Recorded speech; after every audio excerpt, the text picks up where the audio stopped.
Episode 3 of Making Chicken Great Again. So start with some split chicken breasts, and these are bone in and with the skin on.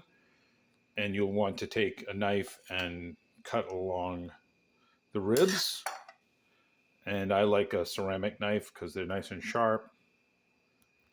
Then the next thing you'll want is something like this. I've also used bacon, but this happens to be rolled breakfast sausage.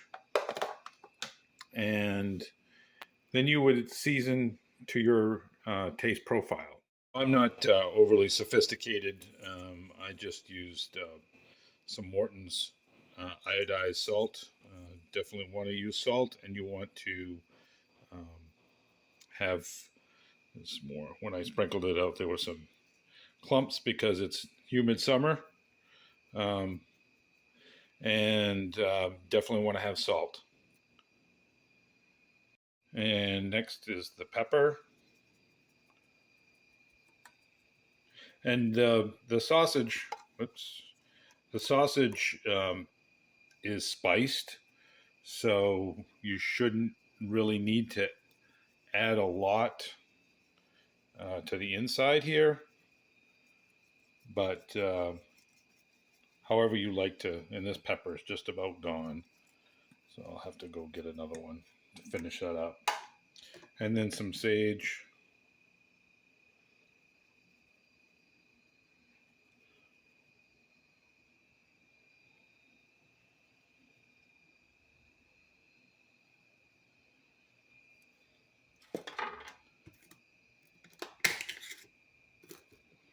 Onion. And I will be coating the outside as well. And this is garlic.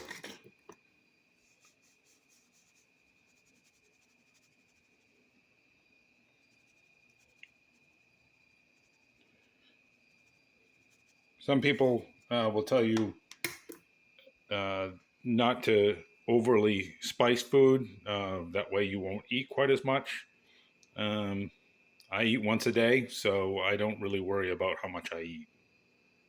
All right, so I divvied that roll of pork sausage up, and I'm going to need two hands to do the rest of this. So I'll come back. I just basically put a quarter of it each in each section.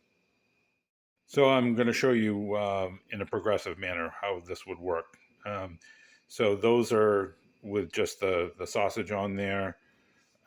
This one is spiced on the top, and this one is spiced on the bottom.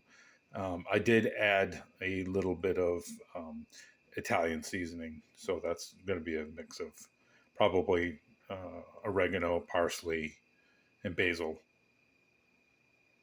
When you're putting these on the grill, it's okay to go ahead and, especially if your hands have been in the chicken already, just grab it, put it on. Invariably, some of the seasonings come off.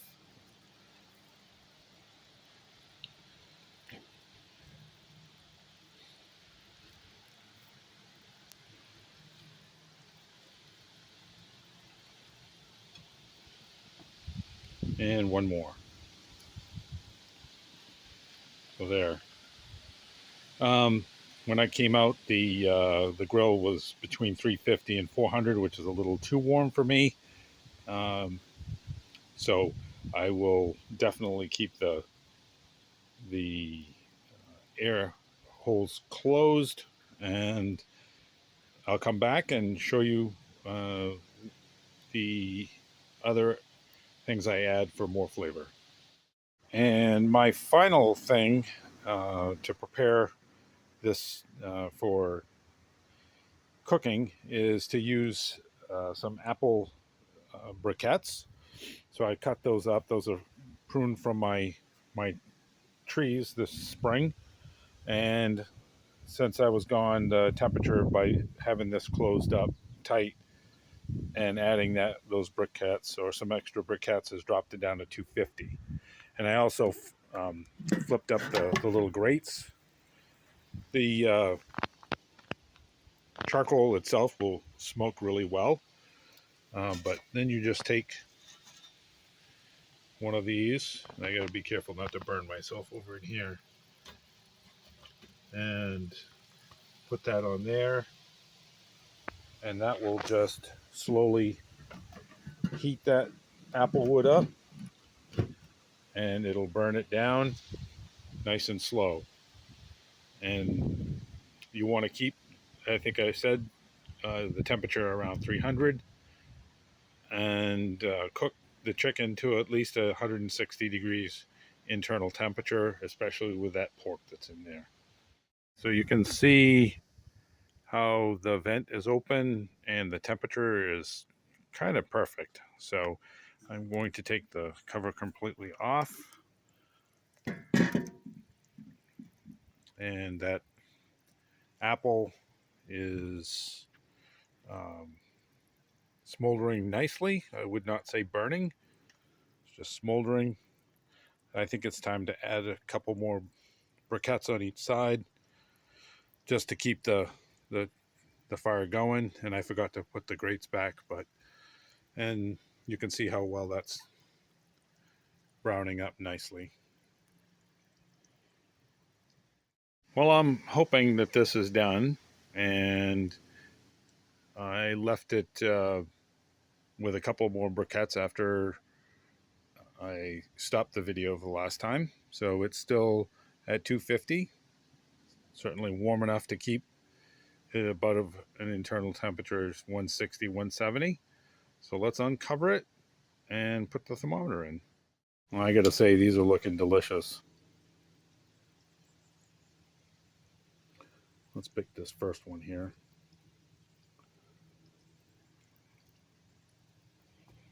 And this thermometer picks up the temperature pretty quick.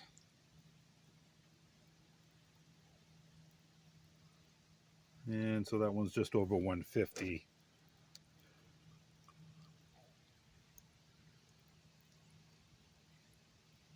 And that was a smaller piece, so that's now getting in the 165 range. So that one, I mean, technically is done. But I've mentioned before, I like my chicken, especially when it's got pork in it or associated with it, to be a little bit on the more well done side. And these bigger pieces are definitely need to go longer anyway. So let's stir up some coals, warm that up. For those of you who don't cook with charcoal, as the briquettes start to combust off and burn, they have produced that ash, and that ash acts as an insulator. And if you don't move it around a little bit and knock some of the ash off, then it will cool down, and then you've got to fight to get the fire going again. And I think you can see that that apple has finally ignited and it's dried out enough, and the other piece is pretty much gone.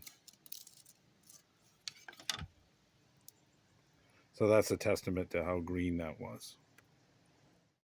All right, I put a few more briquettes on. I'll close this back up, and I think I'm going to open up the vent holes a little bit. And one thing that I didn't notice, because I was looking at the camera, the phone, not the chicken itself, that pork fat that's oozing out of the sausage is definitely keeping that chicken nice and moist. Making chicken great again.